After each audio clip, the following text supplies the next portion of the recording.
Hello, everyone. My name is Jonathan Day. I am a teacher here at the United States Military Academy at West Point. I'm a junior rotating faculty. I teach statistics and also do a bit of research, helping out in research regards to machine learning and quantitative data analysis.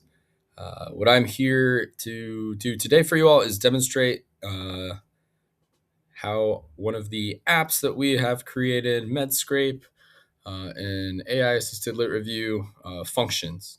So I'll guide you through that process here and just demonstrate the capabilities, some limitations, but capabilities of what the app does for you in terms of helping your lit review process go on. So just like any lit review process, a very helpful source is kind of the searching what has been done already before in terms of systematic reviews or just uh, other reviews or meta-analyses that have been done in the field to try and capture holistically kind of the state of the field. So we've built some of that functionality into this process as well. But I guess from the top, so you'd go to this URL here, medreview.streamlit.app. It'll take you to this Streamlit-based Python coded application to begin your search. If it is asleep, just go ahead. You'll see a little, your app is snoozing and click that button to wake it up and it should fire right back up. But right now you should be able to go to that URL just fine and begin. So this is the landing page.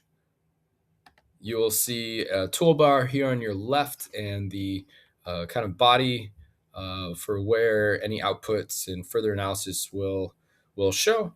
The toolbar here on the left, you have some configurations to initially determine and then down to data source. But for configuration, you can enter two different types of analysis modes. So I was just talking about how like review versus non-review comparison. So if you wanted to do some type of gap analysis or like are the systematic reviews or review papers in this certain field covering and covering what's been done, or is there an area or a review paper that ought to be written because this whole new body of work hasn't been captured?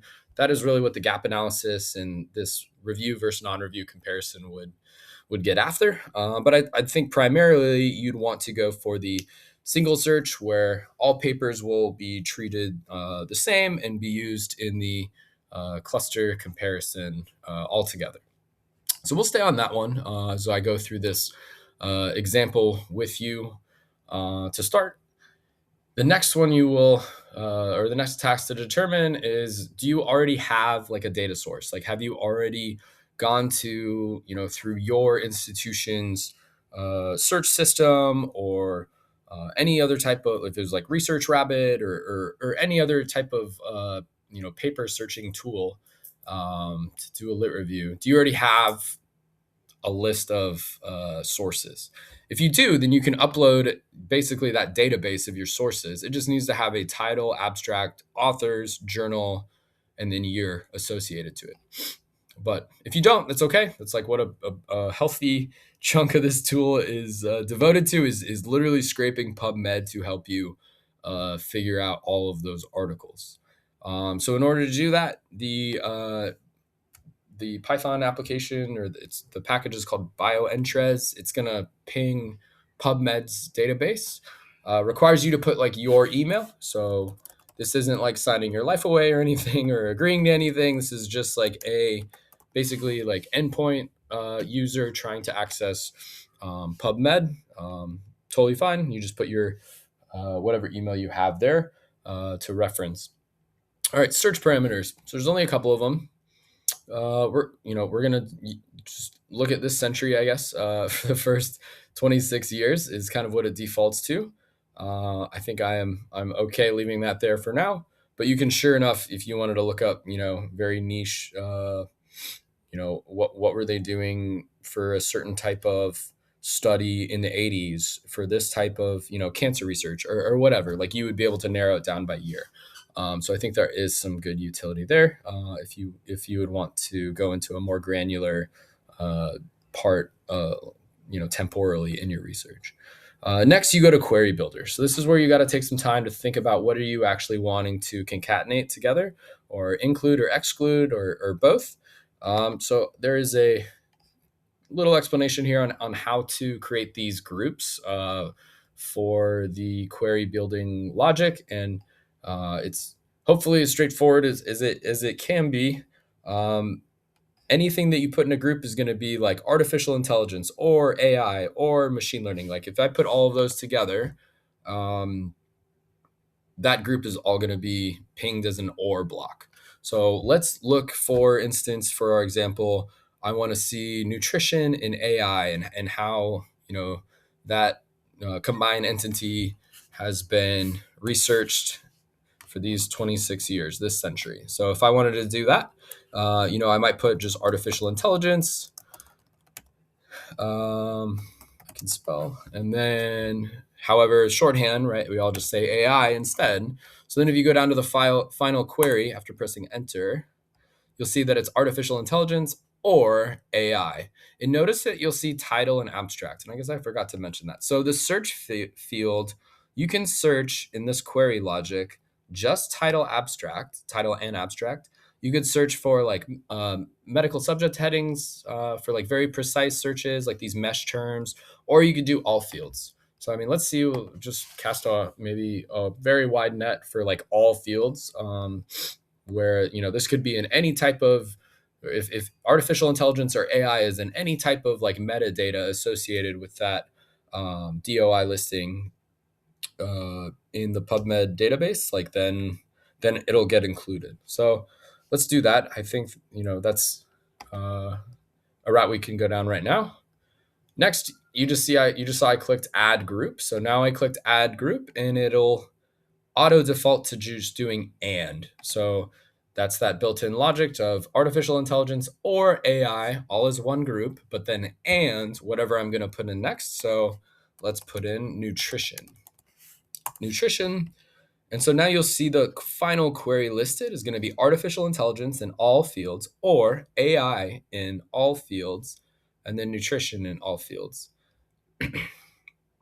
And that is, I think, good enough to go right now. And we can check a count, which will just be like this quick result count fetch initially, just as like a ping of how many records we should get back in our scrape. And so we'll get just under 10,000 results, which is okay right now. If we change this to or, right, anything machine learning, AI or artificial intelligence or nutrition, like we could probably get a bunch back, right? Yeah, we got over 1 million articles, right? Because we made this extremely broad, changing that and to or. So we'll leave it back at and then now we're ready to scrape these 9,500 articles. Okay, so that's how we created our query. Here's this big red button where we can start this scrape, and it should take a bit of time. I don't think extremely unmanageable. So it just did 500 right there. So we might wait a couple seconds here, but while we wait, I guess we can go and just explore what we're going to be doing once we have this scrape complete. This next tab here is currently unavailable to us while the scrape is going. Extremely useful. But essentially, once we get all of this metadata, how do you analyze 10,000 articles? Like, aside from reading them one by one, or, I think another popular method in the systematic review process is a random sample of a certain amount, or do as much filtering as you can up front, right? But it's predominantly you and whoever else is creating that systematic review, and that takes quite a lot of time. So a random sample, once you even filter it down to 500 articles, still might be, depending on time, like the best you could do. Well, hopefully this app lets you get around all of that in a very principled method, in the sense that we will be able to slice and dice up our 9,500 articles here in a very like principled manner that is like well based in clustering algorithms. But now that I'm off the soapbox since the scrape completed. But you'll see here, this is what was our outputs. We did end up scraping 9440. I think that might have been a little less than what our check count was. And that's okay. I mean, I think, okay, we missed 11. So we missed 11 articles out of the 9,500. Like that's okay. And it could have been just from a number of different reasons, but I'm okay with that right now. I think that is a marginal loss. But you can see like the different types of stats, right? So unique journals. So we have over 2,100 and almost 2,200 unique journals. We can quick export this and take that, basically this database or this data frame right here, and just immediately download it into a CSV. You'll have the article type distribution. So it breaks it down automatically to reviews, systematic reviews, journals that are talking about clinical trial, like focus on the clinical trials, or meta-analyses, or random control trials, and then longitudinal studies. Okay, so you notice that isn't the entire set of 9,400 articles, but it has just picked those out and flagged those already. And you'll see the database has that built in already in this kind of binary yes or no, answering those above questions. Okay. Publication trends. This is just a time series covering the numbers of papers coming out each year. And obviously with the onset of AI and artificial intelligence, circa the past 10 or 15 years, that is why the incredible growth, a little bit of growth metrics. Next, though, we'll go to I'll just show you like that download button works. If I just wanted to download the CSV, I'll be able to download this raw scraped right there from my browser. And so that was just around 17.8 megabytes. Not too bad. But what if I wanted to do more with this? So like actually be able to visualize all that data on that search that I just did. So next tab, now that this tab is available to us since we've done our data collection, we'll go into clustering analysis.